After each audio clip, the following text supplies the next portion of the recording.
સર્વેને જય શ્રી કૃષ્ણ. આજે આપણે જાણીશું મહામાસ મહાત્મ્ય. મહામાસ મહાત્મ્યમાં 5મો અધ્યાય. મહામાસમાં સ્નાન તથા વ્રતનું ફળ. મહર્ષિ વસિષ્ઠે રાજા દિલીપને કહ્યું કે, હે રાજન, પ્રાચીન કાળની વાત છે.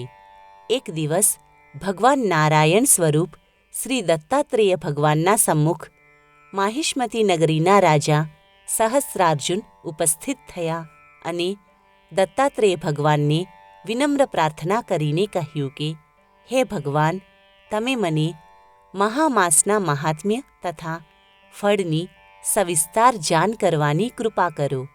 ત્યારે ભગવાન દત્તાત્રેયે કહ્યું કે, હે રાજન, એકવાર આ જ પ્રશ્ન દેવર્ષિ નારદે બ્રહ્માજીને કર્યો હતો. ત્યારે બ્રહ્માજીએ જે ઉત્તર આપ્યો હતો એ જ હું તમને સંક્ષેપમાં કહું છું. ધ્યાનપૂર્વક સાંભળો. ભગવાન વિષ્ણુને મહાસ્નાન ખૂબ જ પ્રિય છે. મહાસ્નાન મનુષ્યોના કષ્ટોનું નિવારણ કરે છે. મહાસ્નાન કરવાથી મનુષ્ય અગ્નિના સમાન તેજસ્વી, શુદ્ધ તથા સુવર્ણ સમાન નિર્મલ થઈ જાય છે. ધર્માત્મા વ્યક્તિઓ અને તપસ્વીઓને મહામાસના વ્રત, તપ તથા દાનથી સ્વર્ગની પ્રાપ્તિ થાય છે. મહામાસના વ્રતોથી પાપીજન પાપોથી મુક્ત થઈને શુદ્ધ થઈ જાય છે. મહર્ષિએ કહ્યું કે, આ સંદર્ભમાં હું તમને એક પ્રાચીન કથા કહું છું, સાંભળો. ભૃગુ વંશમાં કાંજિકા નામની એક કન્યાએ જન્મ લીધો હતો. દુર્ભાગ્યવશ તે બાલ વિધવા થઈ ગઈ. કાંજિકા બ્રાહ્મણીએ વિંધ્યાચલ પર્વત પર રેવા નદીના પવિત્ર સંગમ સ્થળમાં ભગવાન શ્રીહરિની આરાધના કરી તથા કઠોર તપસ્યા કરી. તેને પવિત્ર નર્મદાના પાવન તટ પર પણ મહાસ્નાન કરીને વ્રત તથા તપ કર્યું. કાલચક્રના અનંતર તે બ્રાહ્મણી મૃત્યુ પામી. મૃત્યુ ઉપરાંત મહામાસના તપ, સ્નાન તથા દાનના ફલ સ્વરૂપે તેને વૈકુંઠધામની પ્રાપ્તિ થઈ. તેને 4000 વર્ષો સુધી ત્યાં સુખ ભોગવ્યું. મહર્ષિએ કહ્યું કે, હવે હું તમને દેવી તિલોત્તમાના પુનઃજન્મનું વૃત્તાંત કહું છું, સાંભળો. ભગવાન વિષ્ણુએ સુંદ તથા ઉપસુંદ નામક 2 મહાબલી દૈત્યોના વિનાશ માટે દેવી તિલોત્તમાને અવતરિત કર્યા.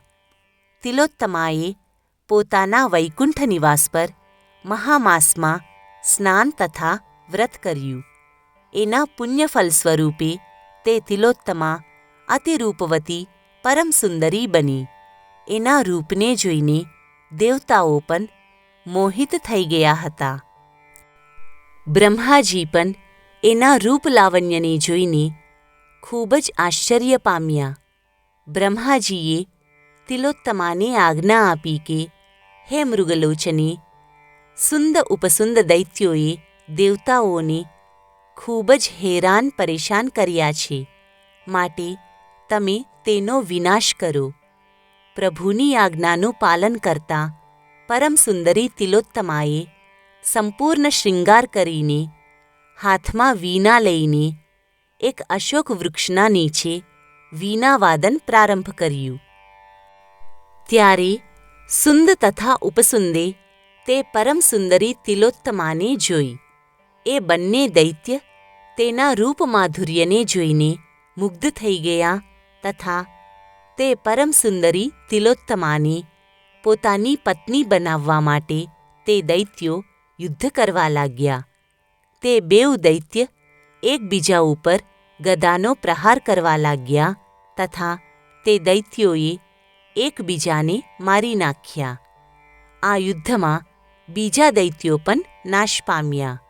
ત્યારે દેવતાઓ પ્રસન્ન થયા તથા દેવી તિલોત્તમાનું જય જયકાર કર્યું. મહાસ્નાનના પ્રતાપે દેવી તિલોત્તમાને સૂર્યલોકની પ્રાપ્તિ થઈ તથા તેને નિરંતર સુખ ભોગવ્યું.